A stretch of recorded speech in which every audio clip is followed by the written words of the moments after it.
جاي ساكن فول. ناخذ من الدويبي فول. تعرف الدويبي؟ والله كويس. جننته. رمادي سباحة. لا ما عليك خليك على الدويبي.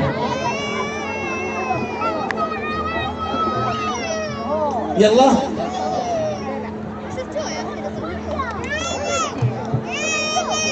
تي في الإعلامية تقدم كلمات الشاعر أحمد المقرى أبو حور، أداء المنشد عطية السعدي.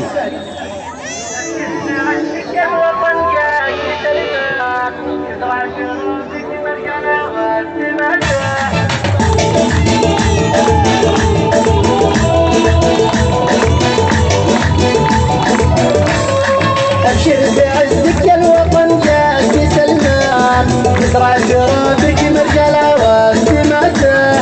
يحمل كتاب الله بقوه وقرآن، ويزيدنا هبه وعزم وثباته،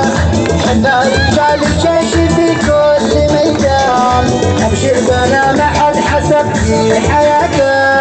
والشعب يحبه في كل حد بالإيمان، يدعي لك الله يا وطن صلاته،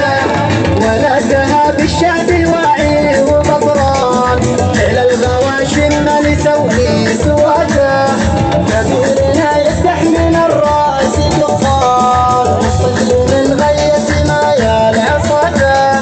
شفنا بلاد الشام تزداد نيران، تراثي واسباب الفتن من حماته،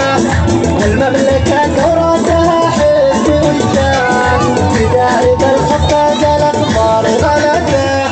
بشوش الأرض بعالمنا والأنهار، الخصم يموت الحزن بصفاته، ما هو غرور المدح لكن لنا إيمان، أحد من ضرب الصقيل ورواته، يا ويلك يا عباس من جيش سلمان، مثلك مصيره يندرك في خواته، ولا يفيد الدعم بوتين ولا يران، عرضت نفسك للضحك والشماتة، خسرت شعبك والجرايم والعمان، ولا كسبت الا الفشل والشتاتة، ونحلنا بين السلاطين ميزان، دام الملك سلمان هذه صفاته، الله بتوفيقه جمعنا كالاخوان، حب التواصل بيننا يا حلاته، والله وما نهي الوطن حبك جنان، يا حظه اللي يعشقك يا غناته، لك الحرمين الشريفين عنوان، نعمة من المال ونشكر هباته، نبشر بعزك يا الوطن دام سلمان، ترى حدودك مرجله وسمته،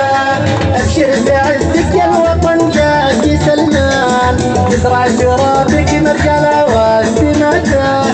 يحمل كتاب الله بقوه وقرآن، ويزيدنا هبه وعزم وثباته، حنا رجال الجيش في كل ميدان، ابشر بنا ما حد حسب في حياته، والشعب يحبه في سلاحه بالإيمان، يدعي لك الله يا وطن في صلاته، ولدها بالشعب واعي وبطران، على الغواشم ما نسوي سواته،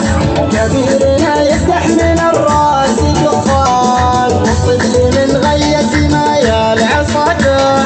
شفنا بلاد الشام تزداد نيران، تراثي واسباب الفتن من حماته،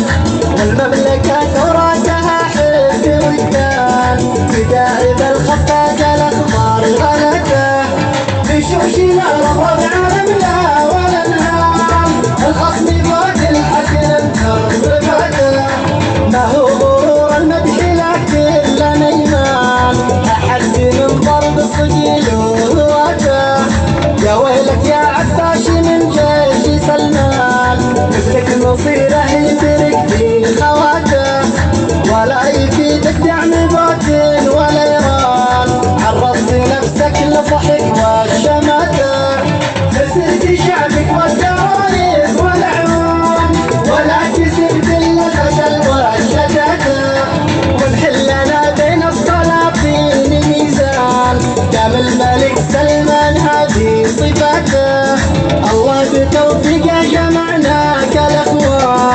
وصف التواصل بيننا يا حياته،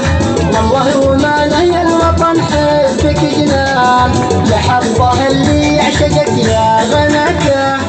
ذيك الحرمين الشريفين عنوان، نعمة من المولى ونشكر هبته، وبشر بعز